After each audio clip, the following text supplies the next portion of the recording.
With the rapid development of internet finance, cross-border fraud becomes more severe because of the nature of over distance and organized. So this leads to a new big challenge.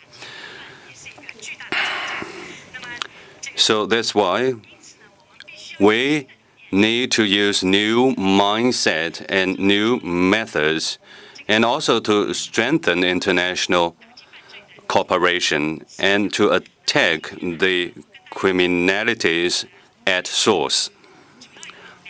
I will divide my presentation to two parts. First of all, the patterns and features of these criminal activities, and second, Shanghai practice and lessons learned. First, the patterns and features.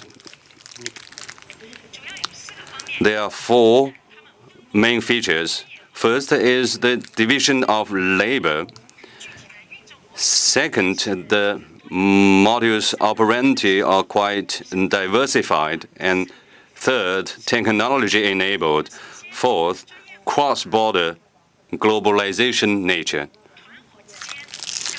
First aspect, this is but again with a clear division of labor, some in charge of obtaining information, some to buy bank cards, to write scripts, make calls, spread to small accounts, and finally withdraw cash.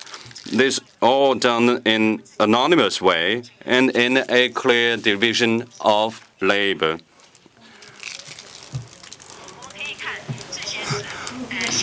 As we can see, there's a group in charge of information, a group in charge of purchase of bank card, and script writers.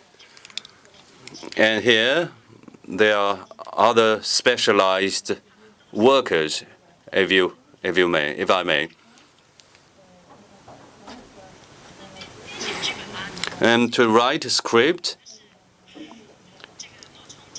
some they disguise itself as a law enforcement officer, as a prosecutor, as friends of family members, etc. Whenever they get access to the account, they want to spread the amount in the account and to smaller account, and then withdraw money. And then the technical tools are quite different. A lot of gangsters use locations abroad, and then they jump from one node to another. Because of a high number of these jumping nodes, because of a high distance, it makes our work more difficult and more costly. That's all done by the internet telephone transparent transmission technology to fake the caller ID and then to carry out fraud.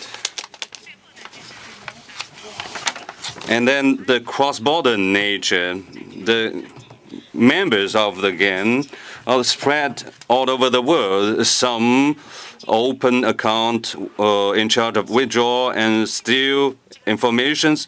Quite often they are in the country. The people who write a scam script, phone calls, or make technical support, they are abroad. In the past, quite often they are from Southeast Asia, Africa, with a backbone from Taiwan. But today, they are spread to all over the world. That was the first part of my presentation, the features and the patterns of the criminal activities. Now, second part, what we have done, the Shanghai Public Security Bureau, to counter these activities. we launched in 2016 a center. The objective is focus on methods based on technologies and to rapid coordinate many units. And the mechanisms is real-time query, emergent stop payment, quick freeze, etc. Through more than 1 year of effort, we have reduced the case by 35.7%, and money value involved decreased by 37.2%. And we have emergently stopped payment 700 transactions, and we have frozen 150 million RMB, and we also persuaded 150,000 persons out of a scam. The practice has several features. First is a tri-party service. Connected the police 110 emergency call center and the victim's three-party service. The victim call 110, and then 110 transfer the call to the center I mentioned. So it's connected very quickly. And through this mechanism, we solve the problem as we found in the past practice. Because in the past, when the victims call and to make the complaint, and then the police will send someone to this victim's home to do investigation. But today, the connection is established right away. The professionals can, through the phone, make the inquiry and give some guidance, and it's more efficient, very efficient and beneficial to the victims, and that's what we call three-party service communication. Second, we realized real-time interception and early warning. The center,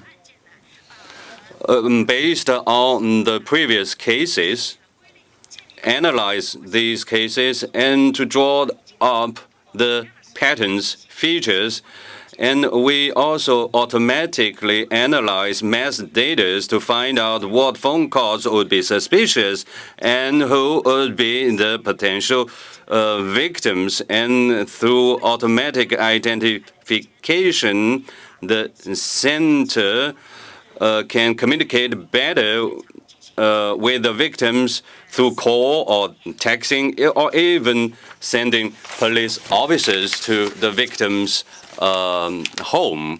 So we can do it in time, more efficient. And third feature, the center aims to crack down the chains for highly frequent cases. There are three types of these cases. First is a cross-border telecom fraud. Second is what we call pseudo-station fraud. Third type is the text message Trojan horse cases. We all know that there's no borders anymore in this globalized world. We can pool the resources of all the police authorities, and then we can analyze the data we shared, and then we can act accordingly and more precisely. Foreign calls, for example, if the caller's ID falsified, our investigators can act on the money chain and contact chain to find out source abroad. The second I mentioned is a pseudo station. It's quite often is in a community area. The suspect driving in a car and to send through this station to the victims scam messages. But in the background, we have real-time surveillance. If found, we can carry out real-time inspection and in-time detection and immediate crackdown. Third, for Trojan horse cases, we studied the cases. We studied the data, fragmented data to find out clues, and we can do the next step to attack the chain. Fourth, beside all the factors mentioned before, I think the awareness raising and prevention is also very important to find out the loopholes in the security measures and also to raise the awareness of prevention among all the citizens. This is very important too. Fifth, we improved international cooperation to better fight against cross-border crimes. In this field, I would think there is a need shared by the international community, and it's our shared responsibility. We will strengthen international policing cooperation under the guidance of the Ministry of Public Security and to provide clues in time and to participate more actively in the cooperation. We have achieved a quite good result, but we will still need to strengthen our work in three aspects. First is the prevention and awareness raising. Second, we need to use more and better new technologies like data, big data technology to aim a more precise and more efficient crackdown. Third, to further improve international cooperation and to learn more from the cases solved. That's all my presentation. Thank you.